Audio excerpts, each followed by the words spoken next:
The moment my father's ring finally cracked, I was 300 yards from a jackknifed fuel truck, snow slashing sideways into my face, screaming into a radio for a medevac bird that couldn't fly in this wind. I didn't know yet that my name was about to hit every television screen in the country. I didn't know that the man having Christmas dinner without me was about to see my face on the 6 o'clock news and drop a wine glass on his kitchen floor. All I knew in that instant was that a stranger's life was slipping through my hands and I was the only one who could stop it. 3 days before Christmas, my father called me at 1900 hours, right as I was locking up my office for the night.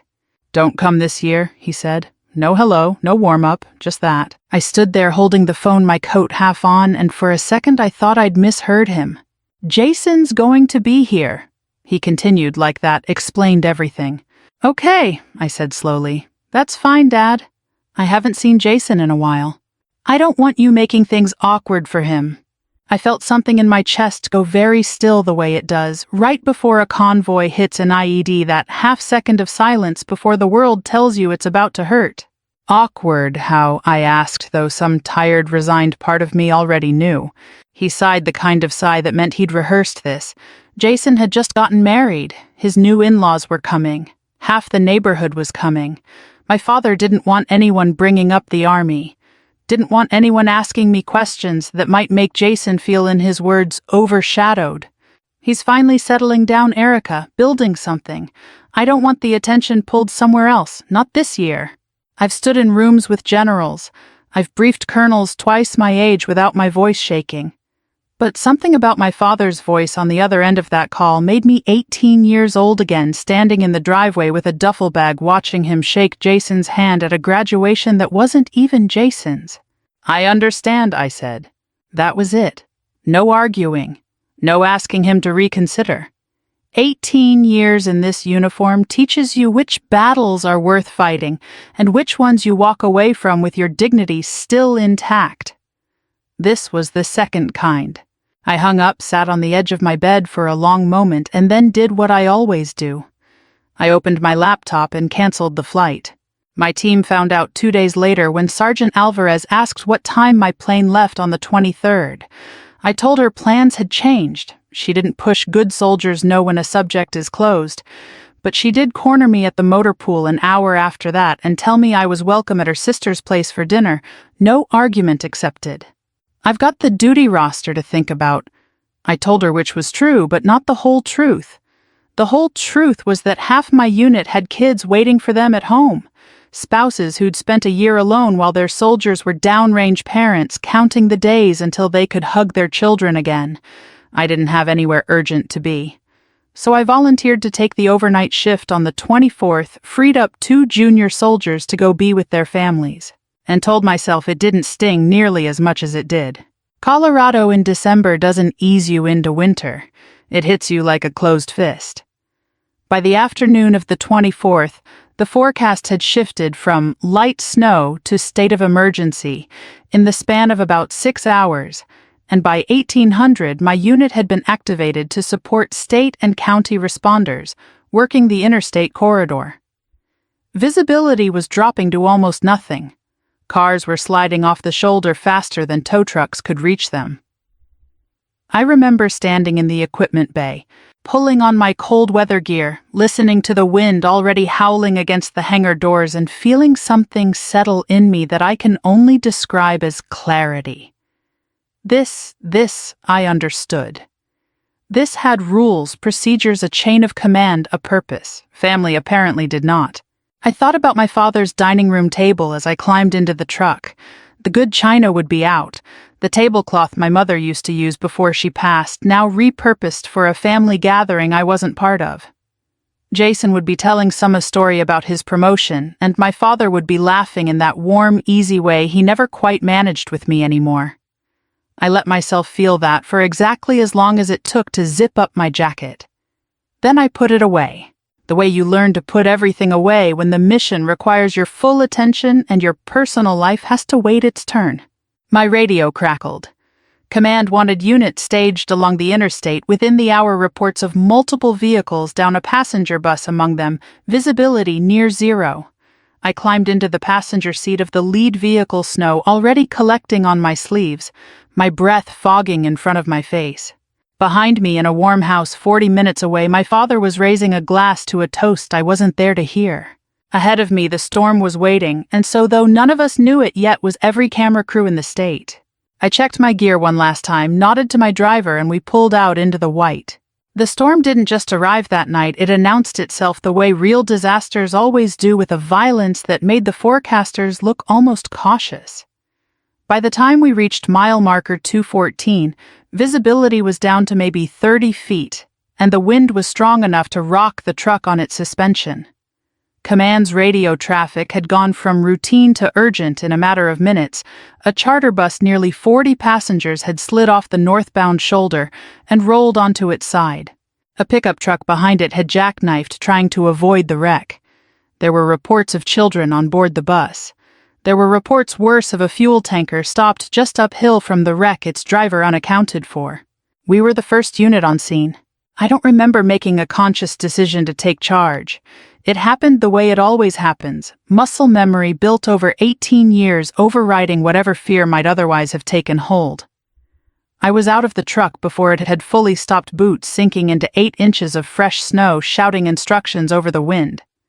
I split my small team into triage groups. I got Alvarez coordinating with the state troopers already scrambling to secure the scene. I got on the radio and started fighting for a medevac helicopter, even though every dispatcher I spoke to told me flight conditions were borderline impossible.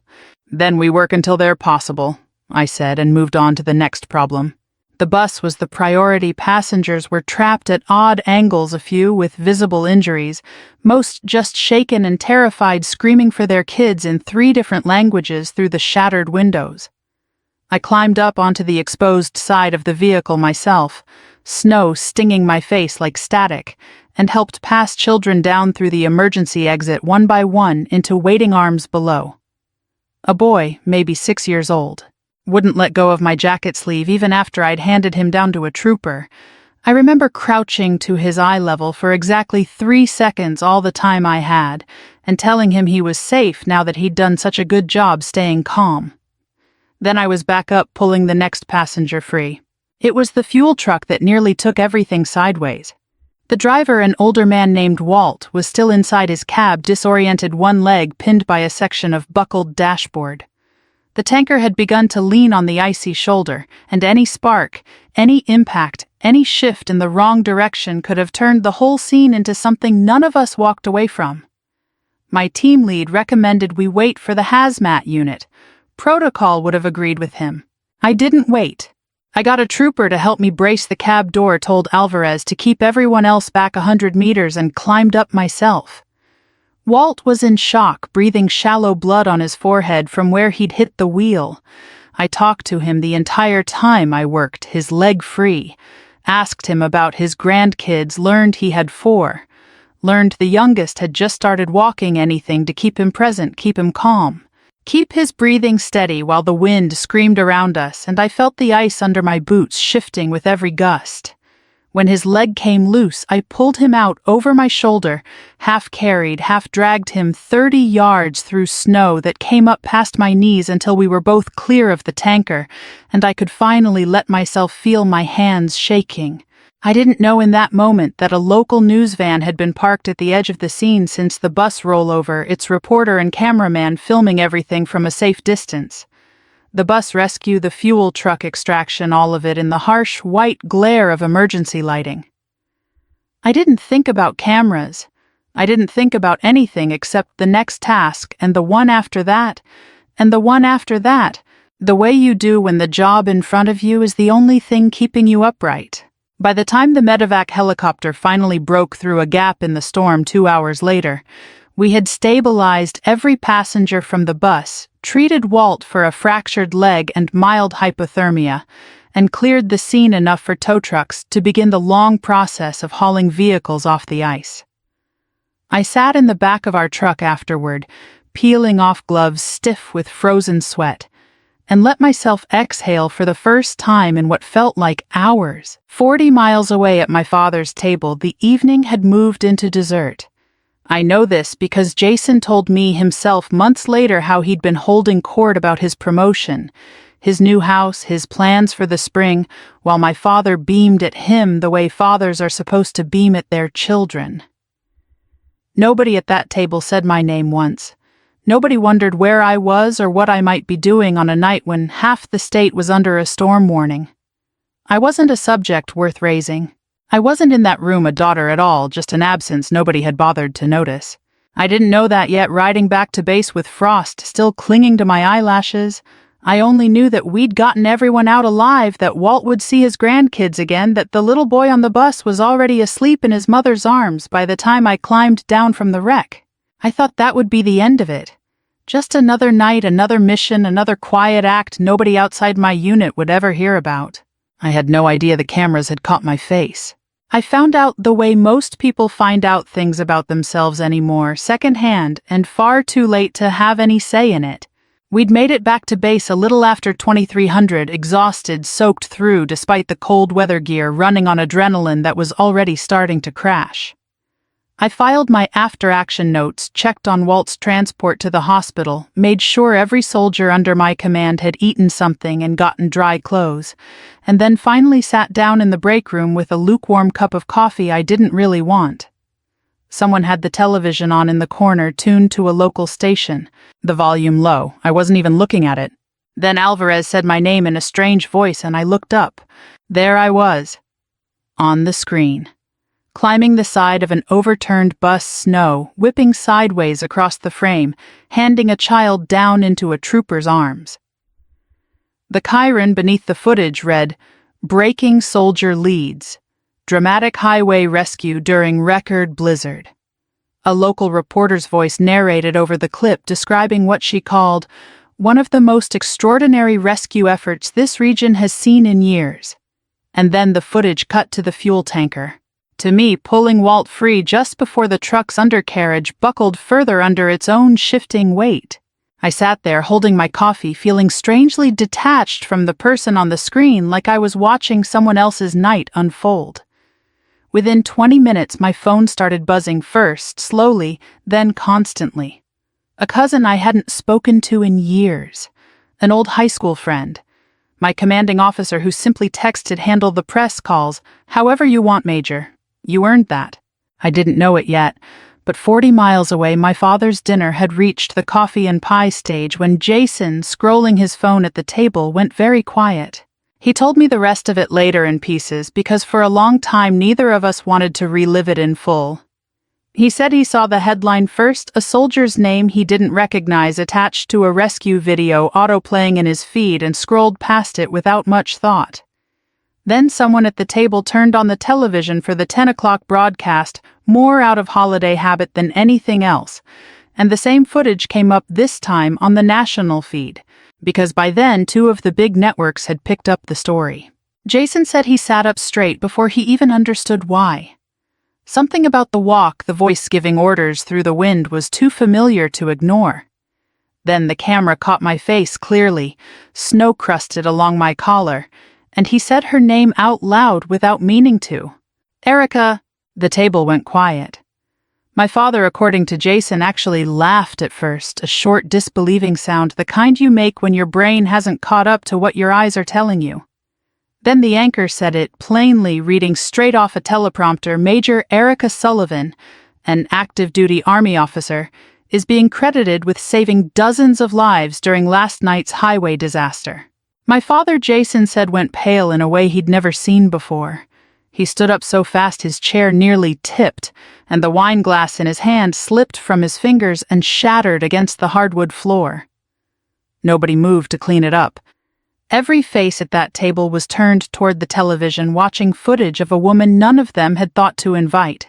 He called me 11 minutes later. I almost didn't answer. I was in the middle of coordinating a statement with our public affairs office, trying to figure out how much I was obligated to say to reporters who'd started calling the base directly, but something made me pick up. "Sweetheart."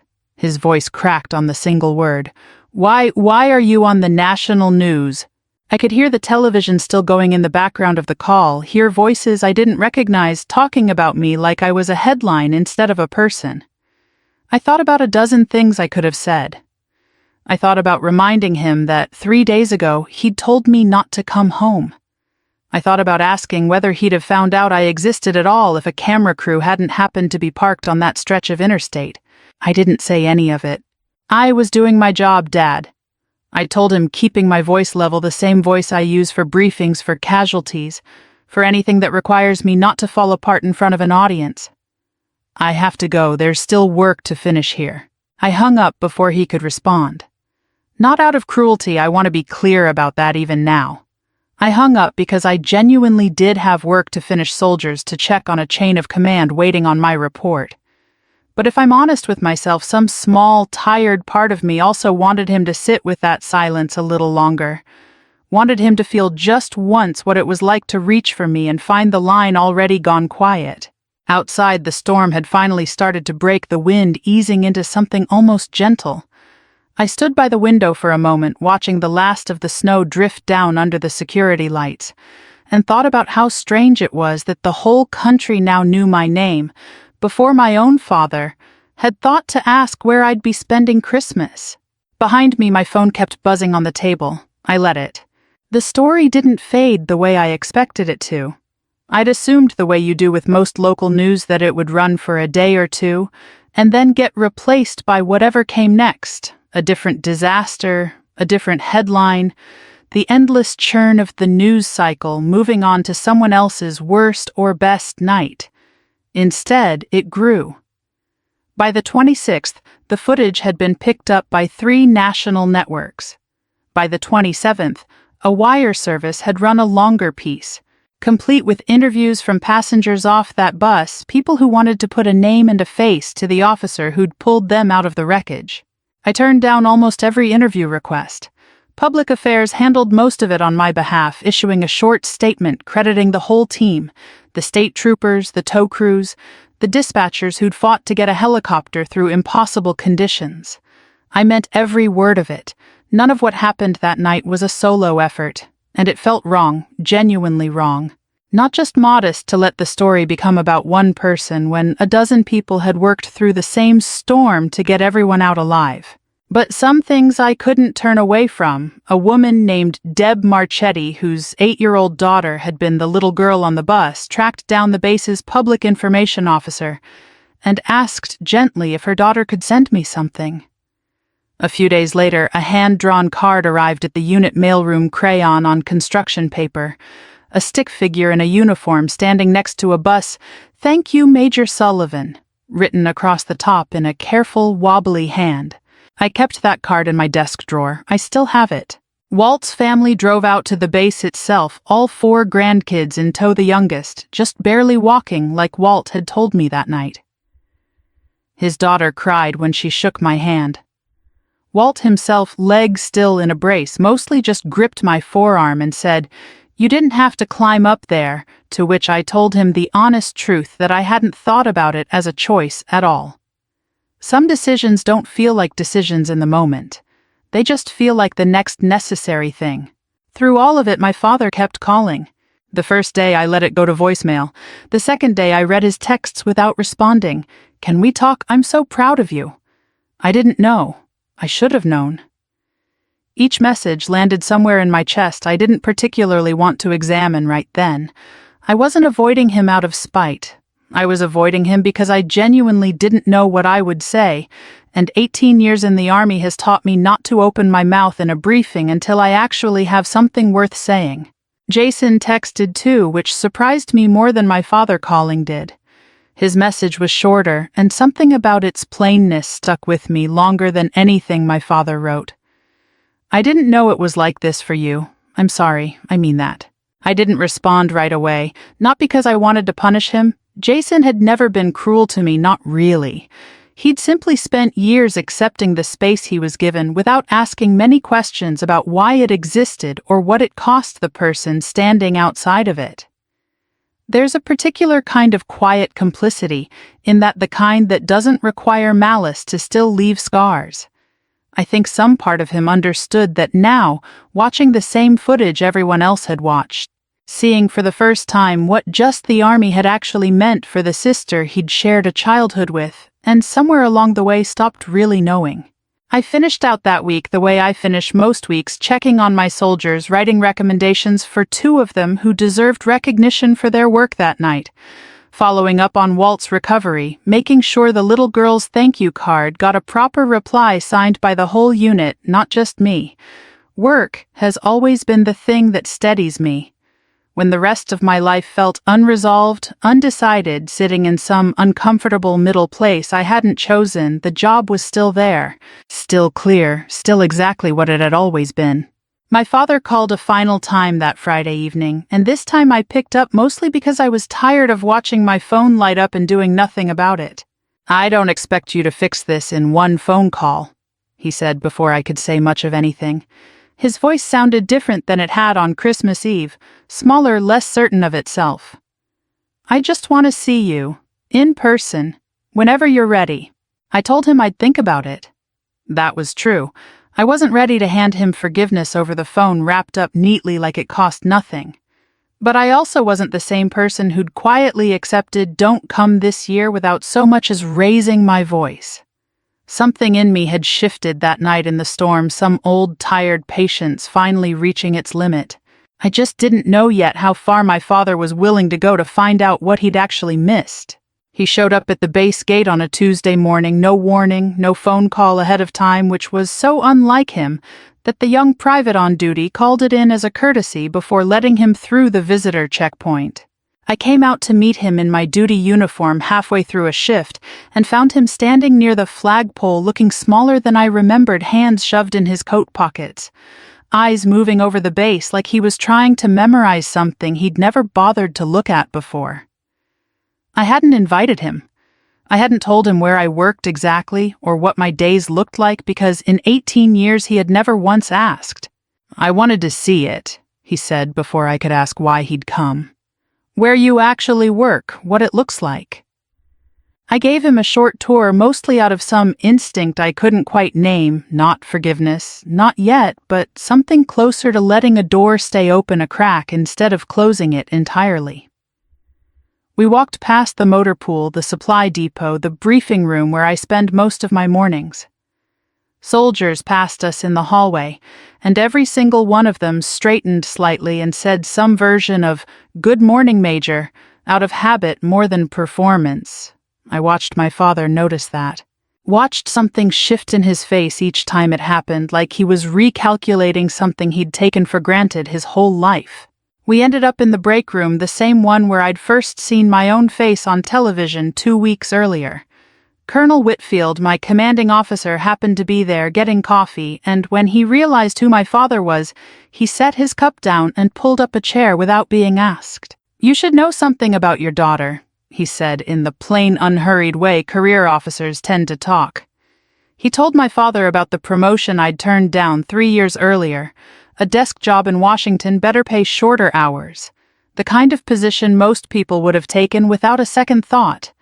I'd said no because it would have meant leaving my unit mid-deployment cycle, and I didn't believe in walking out on people halfway through something hard.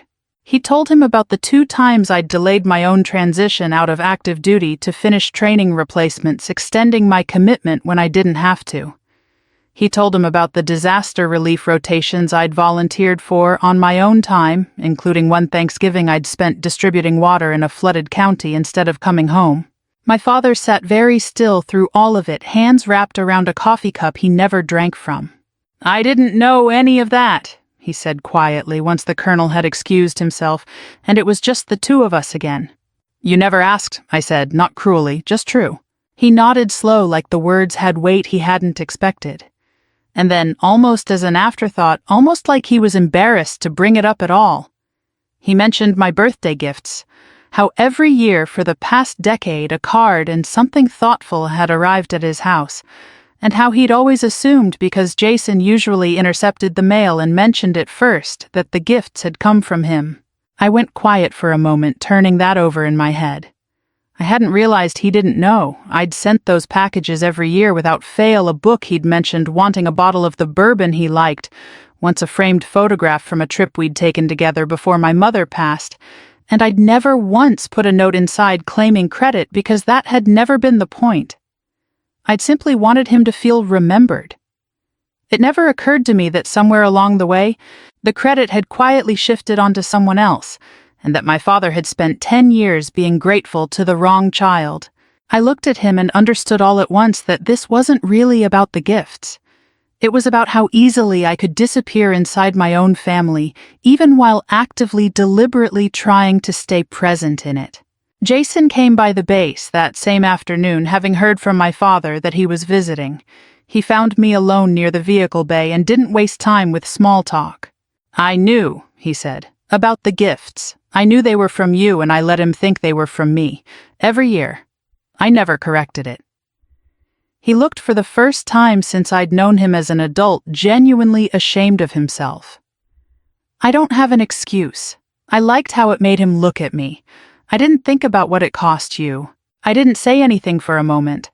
Some old defensive part of me wanted to let him sit in that guilt a while longer, the way I'd sat in the silence after every holiday I wasn't invited to. But another part of me, the part that had spent the last 2 weeks watching my father actually try clumsily and late to understand who I was, didn't have much appetite left for punishment. "Thank you for telling me," I said instead. "That's more than I expected." My father found us there a few minutes later, and for the first time in longer than I could remember, the three of us stood in the same place without anyone performing anything. He didn't apologize right then. I think some part of him understood that apology needed more than a hallway and an audience. But when he finally did break down quietly, unexpectedly, right there near the trucks, his shoulders shaking in a way I genuinely never witnessed from him. Before I found I didn't have the urge to walk away, I just stood there and let him. He asked me to dinner a month later, and this time the invitation came with none of the usual conditions. "Just us," he said over the phone. "No relatives, no neighbors. I'm not even inviting Jason unless you want him there."